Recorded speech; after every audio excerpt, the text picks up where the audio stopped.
This Coldwell Banker High Country Realty property video is presented by Tanya Davenport. Charming cozy cottage perched at its peak with hardy woods all around.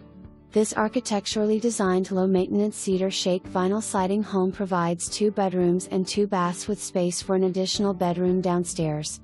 Quality built home is tucked away on a private and wooded triple tract that offers some pasture land for anyone looking for a place for their horse or a large garden. Master on the main gives plenty of natural light, a walk-in closet, and a well-designed bathroom.